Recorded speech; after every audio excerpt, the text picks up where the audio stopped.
Europe 1. Le grand direct des médias, Jean-Marc Morandi. On va retrouver sur place Ramzi Malouki, le correspondant de Canal+ et de iTélé à Los Angeles. Bonjour Ramzi. Bonjour Jean-Marc. Merci beaucoup d'être en direct avec nous depuis Los Angeles ce matin. On va essayer de mieux comprendre la télévision américaine, de savoir ce qui marche, ce qui ne marche pas. D'abord, un petit panel global de la télé américaine. Quelles sont les chaînes les plus regardées là-bas ? Il y a CBS qui est, enfin les 3 chaînes nationales, puisque vous le savez, nous ne sommes pas du tout dans la configuration de la France. Ici, il y a 3 chaînes nationales et ensuite ce qu'on appelle les affiliés, autrement dit, ces mêmes chaînes, mais qui sont, elles, locales et qui reprennent par captation les programmes les plus connus, enfin les programmes qui sont nationaux, comme les matinales par exemple, ou bien les séries télé, justement. Enfin, au niveau des séries télé, c'est toujours pareil, c'est toujours les comédies, Big Bang Theory, c'est toujours les séries policières comme NCIS, et puis il y a bien sûr les télécrochets. Alors je ne sais pas, on le dit en version originale ou en version française, dites Jean-Marc ? les deux, va. Les deux. Alors, Dancing with the Stars, bien sûr, ça donne Danse avec les stars. American Idol, qui est l'équivalent de la nouvelle star. Voilà à peu près les télécrochets qui marchent bien ici aux États-Unis. Alors, il faut savoir quand même que, par exemple, une émission comme Survivor dure depuis une vingtaine d'années. Survivor, c'est un peu Koh-Lanta, on va dire, pour résumer. Voilà, pardon. Oui, Koh-Lanta, donc l'équivalent de Koh-Lanta.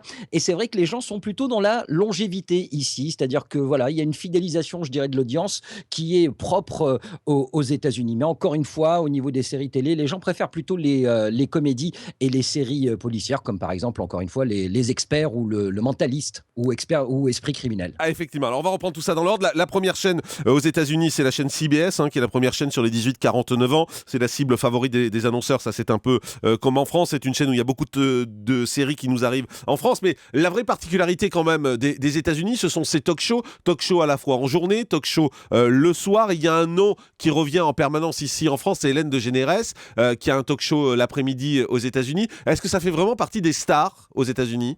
Ah, complètement, complètement. Ici, les présentateurs de talk-show sont vraiment des demi-dieux aux États-Unis. De plus, Hélène DeGeneres va présenter dans 2 semaines la cérémonie des Oscars. Vous parliez de talk-show dans la soirée, il y en a 2. Il y en a un qui commence à 23h30. Alors, il faut savoir une chose, c'est que c'est 23h30, heure de l'Est. Vous savez, on a 3 fuseaux horaires ici. C'est-à-dire que tout ce qu'on voit ici, puisque nous sommes, nous, à Los Angeles, au moment où je vous parle, donc tout ce qu'on voit est en différé. Sachant quand même que ces talk-shows, j'espère que je ne vais pas me perdre, ces talk-shows sont enregistrés l'après-midi. Ce n'est pas du tout des talk-shows qu'on voit en direct. Donc, ils sont déjà préenregistrés. Ensuite, ils sont diffusés donc à 23h30 heure de l'Est. Et puis, 3 heures plus tard, ils sont diffusés ici en Californie. Alors, bien sûr, vous parliez d'Hélène DeGeneres. Ça fait partie de ce qu'on appelle les daytime talk-shows, donc les talk-shows de journée. En un mot, vous pouvez, aussi... pour les gens qui ne connaissent pas, nous expliquer ce que c'est ce talk-show ?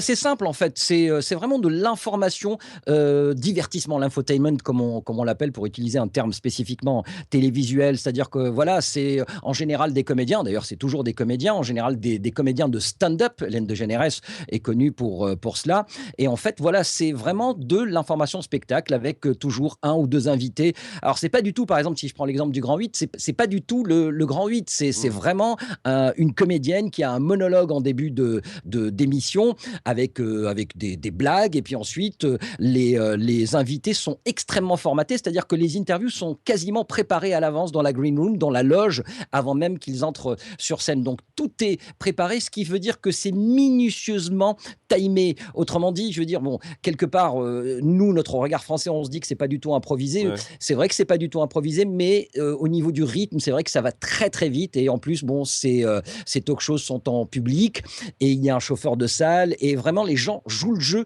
jusqu'au bout. Il faut savoir quand même que les gens attendent dans la rue pendant parfois 3 heures, surtout à New York où il y a quand même un temps de chien, et ils attendent parfois 3 heures pour pouvoir pénétrer dans cette salle de spectacle et participer au talk show. Ça, c'est le talk show de journée. Hélène DeGeneres, par exemple, qui met une ambiance de folie dès qu'elle rentre sur le plateau. Moi, j'ai souvent vu son émission. Elle est là, elle danse, elle chante, elle fait danser le public. Voilà, c'est une ambiance qu'on n'a pas en France. Il y a aucune émission dans laquelle on peut retrouver une ambiance comme ça. Alors ça, c'est en journée. Et puis le soir, il y a ce qu'on appelle les late shows.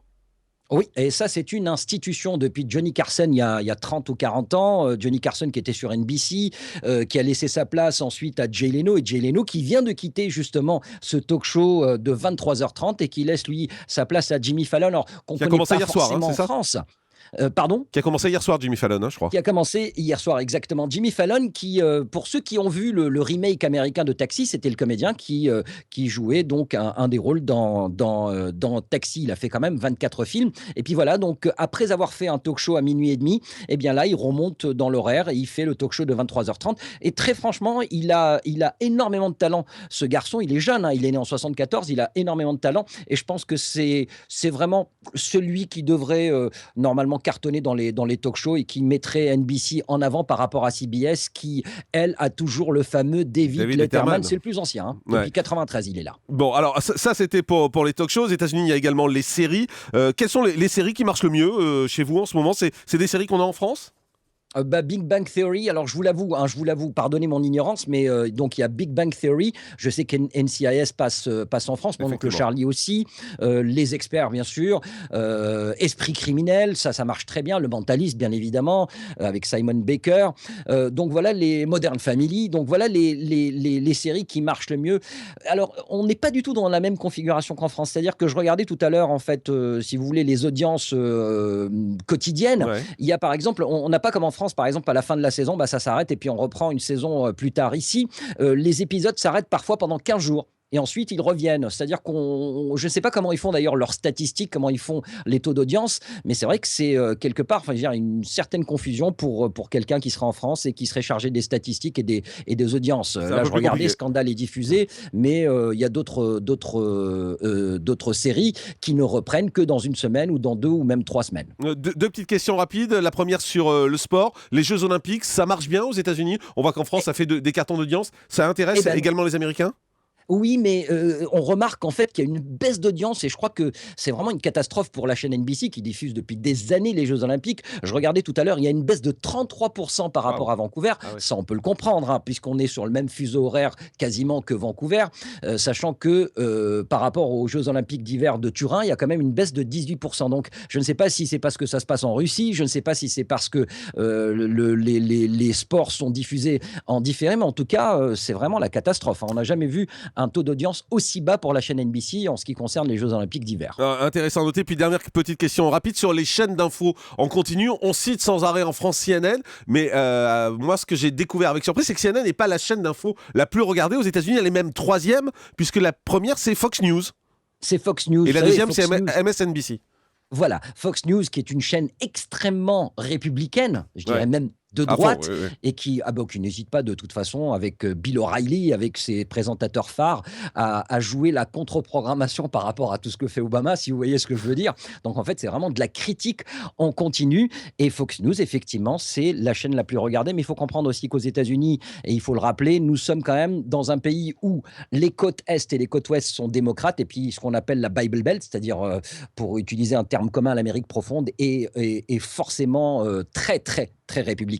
Ouais, effectivement, et CNN qui perd de l'audience d'année en année et qui recule et qui est donc désormais 3e chaîne d'infos. Merci beaucoup Ramzi Malouki pour ce gros plan, cette page spéciale consacrée aux États-Unis. Ramzi Malouki, correspondant de Canal+ et d'ITélé, qui était en direct avec nous depuis Los Angeles. Le grand direct des médias, Jean-Marc Morandini.